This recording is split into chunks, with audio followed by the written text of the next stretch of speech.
Hi welcome to code field welcome second video in the LeetCode question series. और यहाँ पे हम एक क्वेश्चन को अटेम्प्ट करने वाले हैं जो कि होगा क्वेश्चन नंबर 852, जो कि है पीक इंडेक्स इन अ माउंटेन एरे।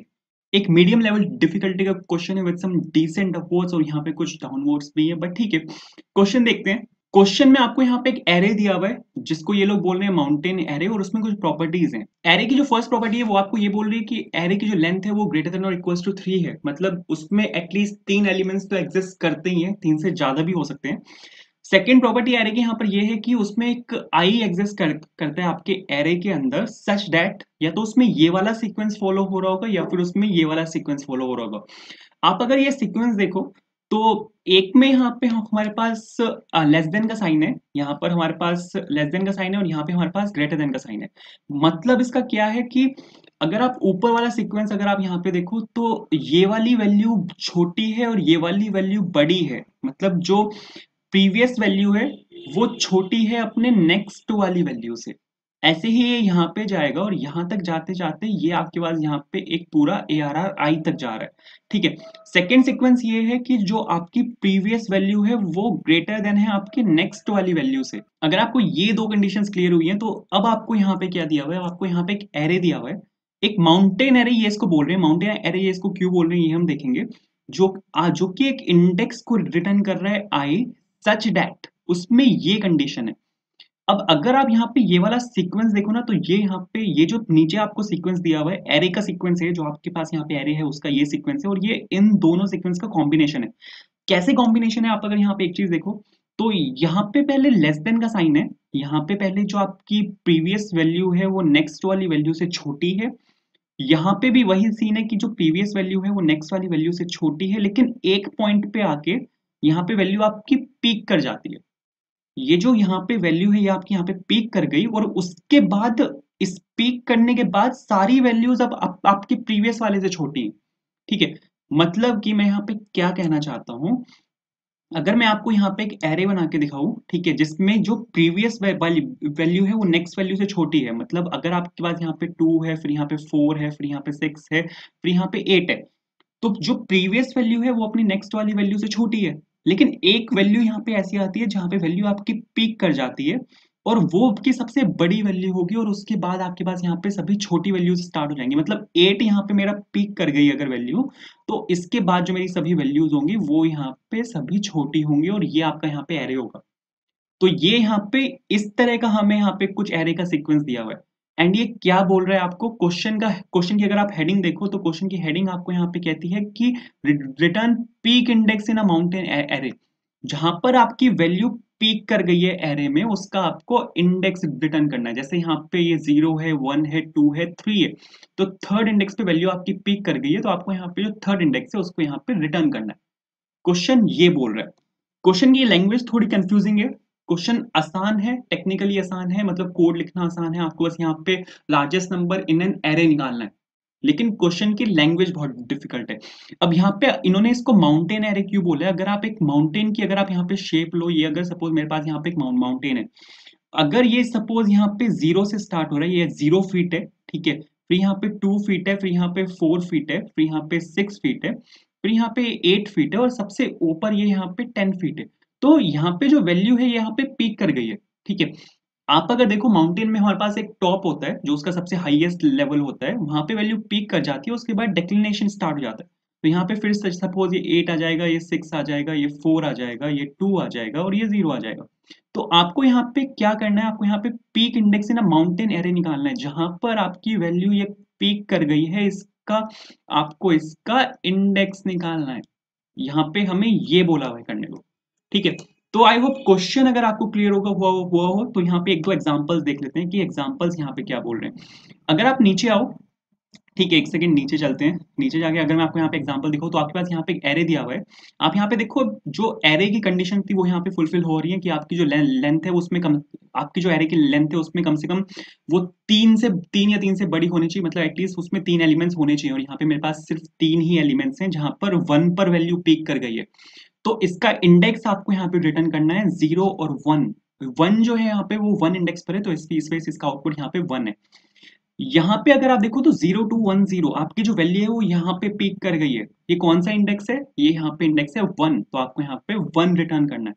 यहाँ पे है 0 10 5 2, आपकी जो वैल्यू है वो यहाँ पर पिक करिए, ठीक है। तो यहाँ पर आपको जो इंडेक्स है इसका वो 1 है, इसलिए इस वजह से यहाँ पे आउटपुट में यहाँ पे आपने 1 रिटर्न किया। Array is guaranteed to be a mountain array. Mountain array का यहाँ पे क्या मतलब है कि आपका यहाँ पे जो वैल्यू है वो सिक्वेंशियल है। सिक्वेंशियल मतलब पहले आपकी जो वैल्यूज हैं वो सब इंक्रीमेंटल ऑर्डर में है। इंक्रीमेंटल ऑर्डर से मेरा मतलब यहाँ पे पहले 2 है, 4 है, 6 है, 8 है, तो ये वैल्यू यहाँ पे इंक्रीमेंट हो रही है। फिर यहाँ पे एक पीक आएगा, यहाँ पे वैल्यू आपकी पीक कर गई, उसके बाद वैल्यूज आपकी यहाँ पे डिक्रीमेंट होना स्टार्ट हो चुकी हैं, ठीक है। तो यहाँ पर ये कुछ इस तरह से बोल रहा है, ठीक है। माउंटेन एरे का यहाँ पे इसका मतलब ये है कि यहाँ पे पहले आपकी वैल्यूज इंक्रीमेंट हो रही हैं, उसके बाद यहाँ पे आपकी वैल्यू पीक कर गई और यहाँ पे आपकी वैल्यू डिक्रीमेंट हो रही है। क्वेश्चन अगर आप देखो बहुत आसान है, आपको कुछ नहीं करना। अगर आप इसका एक हेडिंग अगर आप इसके चेंज कर दो तो ये कुछ सेकंड्स का क्वेश्चन है। जैसे आप अगर आप यहाँ पे इसकी हेडिंग डाल दो, find the largest element in an array, find the index of the largest element in an array, तो इस क्वेश्चन में कुछ भी नहीं है और हमें यहाँ पे यही करना है। लैंग्वेज थोड़ी कंफ्यूजिंग है, इस वजह से यहाँ पे क्वेश्चन थोड़ा डिफिकल्ट हो जाता है, बट अगर आप यहाँ पे इसका वो देखो कि क्वेश्चन यहाँ पे कह क्या रहा है, तो आपको बस यहाँ पे largest number in an array निकालना है, उसका इंडेक्स। तो इस क्वेश्चन को करने के लिए आप अपनी जो सर्चिंग एल्गोरिथम्स है उनका यहाँ पे आप यूज कर सकते हो। सर्चिंग एल्गोरिथम अपने पास कौन कौन सी है? अपने पास जो सर्चिंग एल्गोरिथम्स है उसमें एक तो है अपने पास यहाँ पे लीनियर सर्च, ठीक है। लीनियर सर्च का आप यहाँ पे यूज कर सकते हो। दूसरा है अपने पास यहाँ पे बाइनरी सर्च, और भी काफी सारे हमारे पास सर्चिंग एल्गोरिथम्स हैं, आप उनका भी यूज कर सकते हो। बट लीनियर सर्च जो आपको आंसर देता है वो आपको आंसर देता है ओ एन में, ठीक है। बिग ओ एन नोटेशन में ये आपको जो टाइम कॉम्प्लेक्सिटी है इसकी वो यहाँ पे आती है, और जो बाइनरी सर्च की जो टाइम कॉम्प्लेक्सिटी आती है वो आती है आपकी log n। और जो क्वेश्चन अगर आप देखो तो क्वेश्चन आपसे यही मांग रहा है, क्वेश्चन आपसे जो सॉल्यूशन मांग रहा है वो ओ log n में मांग रहा है, ठीक है। तो आपको यहाँ पे बाइनरी सर्च का यूज करना पड़ेगा, बट मैं आपको लीनियर सर्च भी यहाँ पे यूज करके दिखाऊंगा कि लीनियर सर्च और बाइनरी सर्च में यहाँ पे टाइम कॉम्प्लेक्सिटी में कैसे डिफरेंस आता है, ये चीज समझनी जरूरी है। सबसे पहले मैं यहाँ पे लीनियर सर्च का यूज कर रहा हूँ, ठीक है। लीनियर सर्च के थ्रू ये क्वेश्चन कैसे होता है मैं आपको यहाँ पे वो सिखा रहा हूँ। तो लीनियर सर्च अटेम्प्ट में यहाँ पे कैसे करूंगा? सपोज मेरे पास यहाँ पर एक एरे है, ठीक है, जिसमें है 2 4 6 8, और फिर सपोज यहाँ पे 6 4 2 एंड 0। मेरे पास यहाँ पे ये वैल्यूज है। तो मेरे को यहाँ पे क्या करना पड़ेगा? मेरे को यहाँ पे आपके फर्स्ट एलिमेंट पे एक इंडेक्स लेना पड़ेगा जिसकी वैल्यू यहाँ पे 0 होगी, और अगर आपका जो प्रीवियस एलिमेंट है वो अपने नेक्स्ट एलिमेंट से छोटा है, ठीक है। अगर आपका जो प्रीवियस एलिमेंट है वो अपने नेक्स्ट एलिमेंट से छोटा है तो मेरे को आई को इंक्रीमेंट करना है, और मेरे को आई को तब तक इंक्रीमेंट करना है जब तक आपका जो प्रीवियस वैल्यू है वो नेक्स्ट वाली वैल्यू से बड़ी नहीं हो जाती। क्योंकि अगर आपकी प्रीवियस वैल्यू आपके नेक्स्ट वाली वैल्यू से बड़ी है तो मतलब यहाँ पर आपका जो एरे है, एरे का जो एलिमेंट है वो यहाँ पे पीक कर गया। तो जो भी आपका यहाँ पे इस टाइम पे जो भी आपका यहाँ पे इंडेक्स होगा उसको आपको यहाँ पे रिटर्न कर देना है। जैसे यहाँ पे 0 1 2 3, तो i इज इक्वल्स टू 3 है यहाँ पे, तो इस i इज इक्वल्स टू 3 को मेरे को यहाँ पे रिटर्न कर देना है, और यही आपका यहाँ पे आंसर होगा। तो यही वाली स्ट्रेटजी मैं यहाँ पे फॉलो करने वाला हूँ। तो आपको यहाँ पे काम करना है, सबसे पहले तो आपको यहाँ पे जो हमने जो इंडेक्स मैंने वहां पे लिया था आई के नाम से, उसको मेरे को यहाँ पे डिक्लेयर करना है। मैंने यहाँ पे सपोज आई को मैंने यहाँ पे डिक्लेयर किया।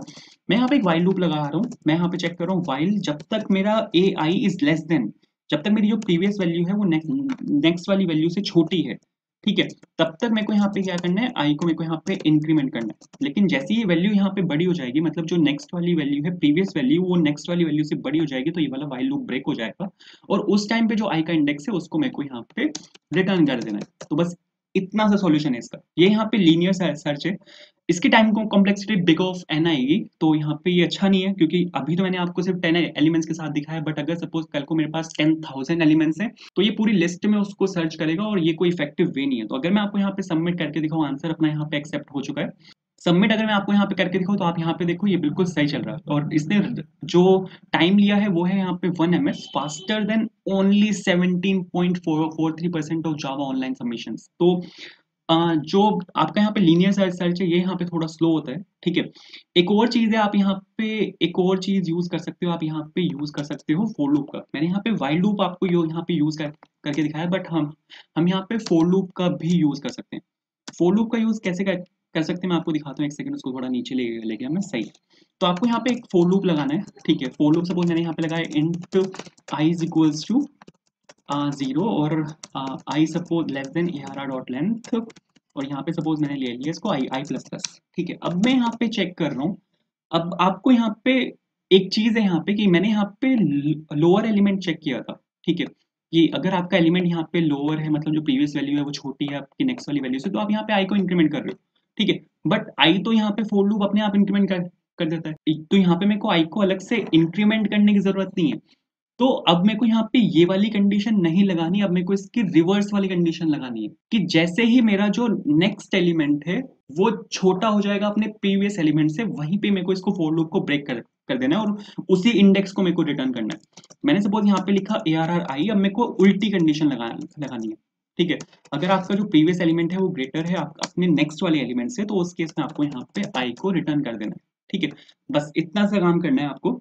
और ये भी यहाँ पे लीनियर सर्च है, बट यहाँ पे फोर लूप के अंदर मैं यहाँ पे इसको रिटर्न करवा रहा हूँ। सपोज ये इफ के अंदर गया ही नहीं तो ये यहाँ पे हमें एरर देगा, क्योंकि यहाँ पे उस केस में फंक्शन से कुछ रिटर्न नहीं होगा।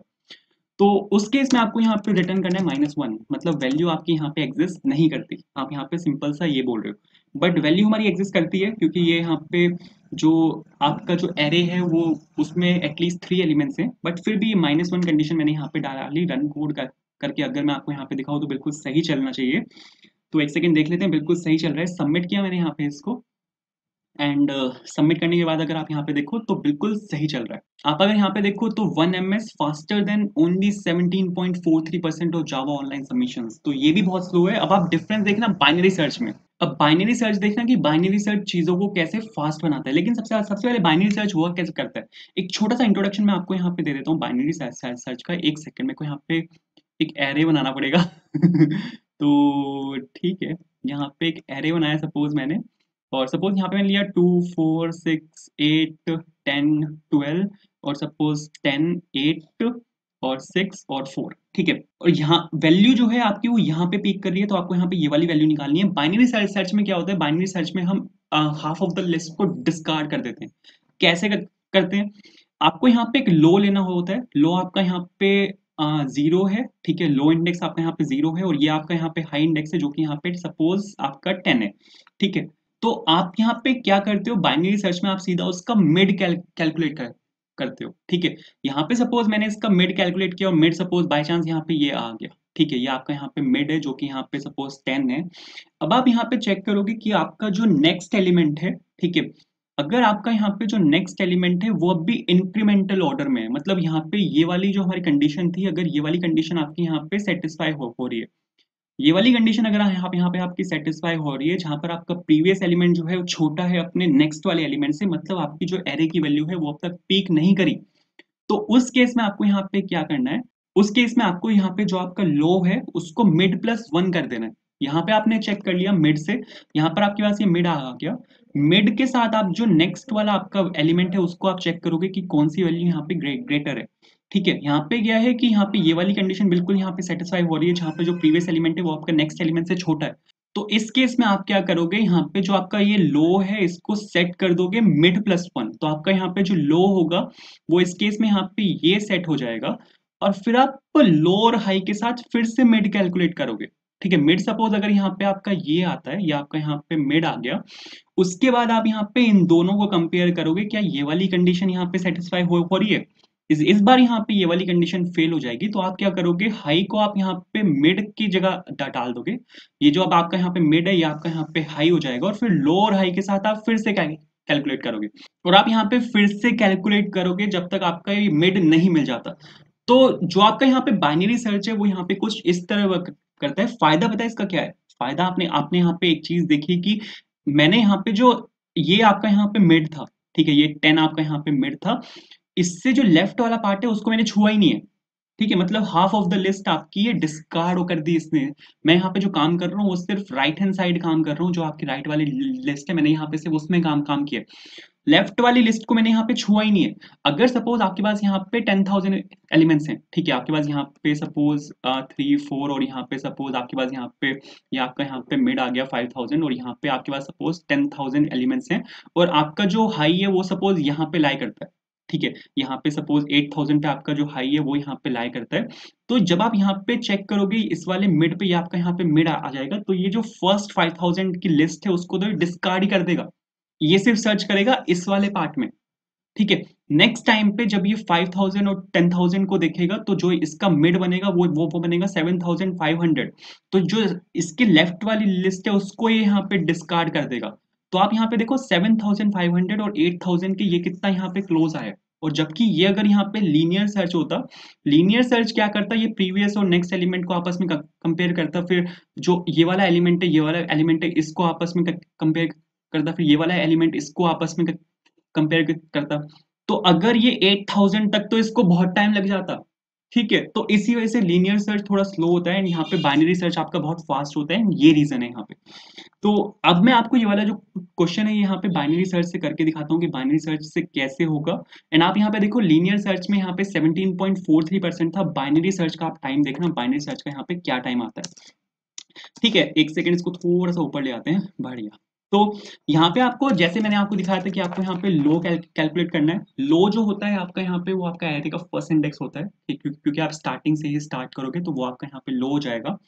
हाई आपको यहाँ पे निकालना पड़ेगा।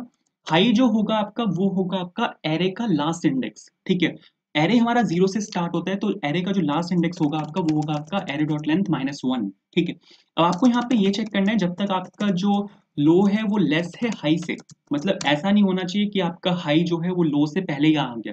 ठीक है, ऐसा नहीं होना चाहिए। अगर ऐसा केस सपोज हो जाता है, तो उस केस में ये वाला जो लूप है वो ब्रेक कर जाएगा। ठीक है, अगर ये वाली कंडीशन आपके यहाँ पे सेटिस्फाई होती है, तो उस केस में आपको यहाँ पे मिड निकालना है। मिड आप कैसे निकालते हो, मिड आपको करना है लो प्लस हाई और डिवाइड बाय 2।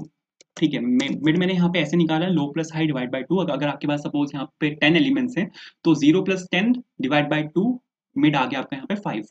ठीक है, बट आप बहुत बार अगर आपने बाइनरी सर्च पे काम किया है, तो आपने ऐसे भी देखा होगा कि जो बहुत बंदे हैं वो जो मिड है वो ऐसे निकालते हैं। आप यहाँ पे देखो लो minus high, high minus low और डिवाइड बाय 2, ऐसे भी यहाँ पे बहुत बंदे निकालते हैं। ठीक है, क्या डिफरेंस है, मतलब अगर आप मिड अगर आप ऐसे निकाल रहे हो या फिर मिड अगर आप यहाँ पे ऐसे निकाल रहे हो, क्या डिफरेंस है दोनों में। डिफरेंस मैं आपको यहाँ पे समझाता हूँ, बस मेरे को 1 मिनट लगेगा आपको समझाने में। यहाँ पे ये वाली जो आपकी कंडीशन है, ये वाली जो सेकंड वाली जो आपकी फर्स्ट वाली कंडीशन है, इसमें आपका जो, अरे इसको थोड़ा छोटा करना पड़ेगा ठीक है, ये वाली आपकी जो फर्स्ट वाली कंडीशन है, इसमें आपका इंटीजर ओवरफ्लो कंडीशन हो जाती है।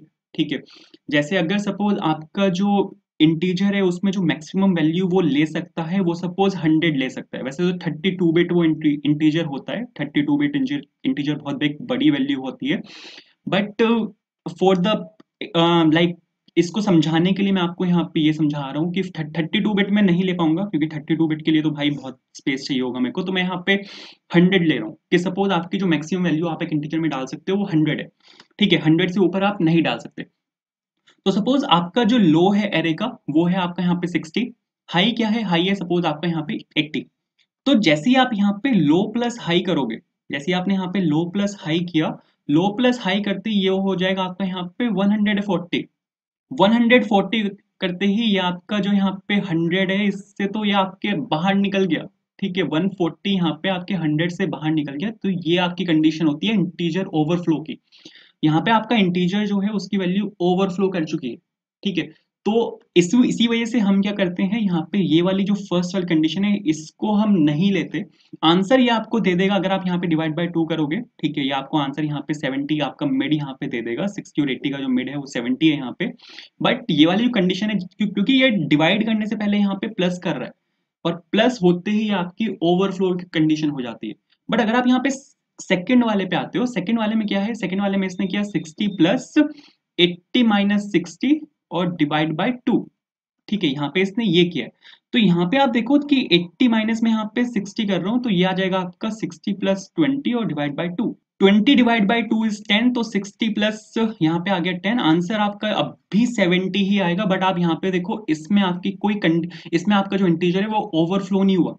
जो आपकी यहाँ पे इंटीजर, मैक्सिमम इंटीजर की जो आपकी लिमिट थी 100, उसको आप इसने यहाँ पे ओवरफ्लो नहीं किया, इसलिए ये वाला जो सेकंड वाला जो मेथड है ये यहाँ पे प्रेफरेबल होता है। ठीक है, तो हमेशा यही वाला यूज करना है, इसको आपको यूज नहीं करना। इंटरव्यू पर्सपेक्टिव के लिए इंपॉर्टेंट है। पूछ लेते हैं कि अगर आप यहाँ पे ये वाला मेथड आप यहाँ पे क्यों यूज कर रहे हो, जबकि आप डायरेक्टली इससे मिड कैलकुलेट कर सकते हो। तो पूछ लेते हैं, तो आपको यहाँ पे कुछ इस तरह समझाना है। ठीक है, तो अगर आपको यहाँ पे मिड कैलकुलेट करना है, तो आप यहाँ पे हमेशा सेकंड लाइन का यूज करोगे, फर्स्ट लाइन का आप यहाँ पे यूज नहीं करोगे। फिर मैंने आपको एक चीज समझाई थी कि आपको यहाँ पे इस वाली कंडीशन का आपको यहाँ पे यूज करना पड़ेगा। ठीक है, तो इस वाली कंडीशन को मैं यहाँ पे यूज कर लेता हूँ। अगर आपका ARR मिड, अगर आपका जो मिड है वो लेस देन है आपके ARR मिड प्लस 1 से। ठीक है। अगर आपका जो मिड है वो अब भी वही वाली कंडीशन वहां पे चल रही है जहां पर आपका जो ऑर्डर है वो इंक्रीमेंटल ऑर्डर है और अभी आपकी वैल्यू पिक नहीं करी है, तो उस केस में आपको लो को सेट कर देना है मिड +1। ठीक है, जैसे कि मैंने आपको समझाया था। बट अगर आपकी वैल्यू सपोज पिक कर चुकी है तो उस केस में आपको यहाँ पे जो आपका हाई है उसको यहाँ पे आपको मिड के इक्वल रखना पड़ेगा। आपने मतलब हाई को आधी जो आपकी वो है लिस्ट है उसमें आपने शिफ्ट कर दिया। मिड मिड आपके बिल्कुल मिडिल में होता है, हाई आपका एंड में होता है, तो आपने क्या किया, second second half of the list को आपने डिस्कार्ड कर दिया और आपने हाई को आप मिड पे ले आए। और अब आप फिर से यहाँ पे मिड को कैलकुलेट करोगे और तब तक आप कैलकुलेट करोगे जब तक ये वाली कंडीशन आपकी सेटिस्फाई नहीं हो जाती। और एक कंडीशन पे आके जो आपके हाई और लो हैं, ठीक है, वो एक ही पॉइंट पर आ जाएंगे। मतलब हाई भी एक ही एलिमेंट को पॉइंट कर रहा होगा और आपका लो भी एक ही एलिमेंट को पॉइंट कर रहा होगा, तो उस केस में आप लो और हाई दोनों में से किसी को भी आप रिटर्न करवा सकते हो। तो सपोज अगर मैं यहाँ पे लो को रिटर्न करवाता हूँ और मैं आपको यहाँ पे चला के दिखाता हूँ तो बिल्कुल सही चलना चाहिए। एक सेकंड देख लेते हैं। आप यहाँ पे देखो बिल्कुल यहाँ पे सही चला है। और आप टाइम में डिफरेंस देखना, अभी यहाँ पे 17.43% लोगों से आगे हैं हम। अब अगर मैं आपको यहाँ पे सबमिट करके दिखाऊं तो आप बाइनरी सर्च देखना कि बाइनरी सर्च कितना फास्ट होता है।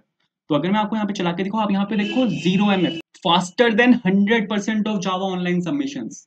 तो ये डिफरेंस है लीनियर सर्च और बाइनरी सर्च में। ठीक है, आई होप क्लियर हुआ होगा। एंड यहाँ पे ये हमारा सेकंड क्वेश्चन था। लीड कोड क्वेश्चन सीरीज की आपको प्लेलिस्ट में मिल जाएगी वीडियो डिस्क्रिप्शन में। वीडियो को लाइक करना, चैनल को सब्सक्राइब करना, and thank you so much for watching. Bye.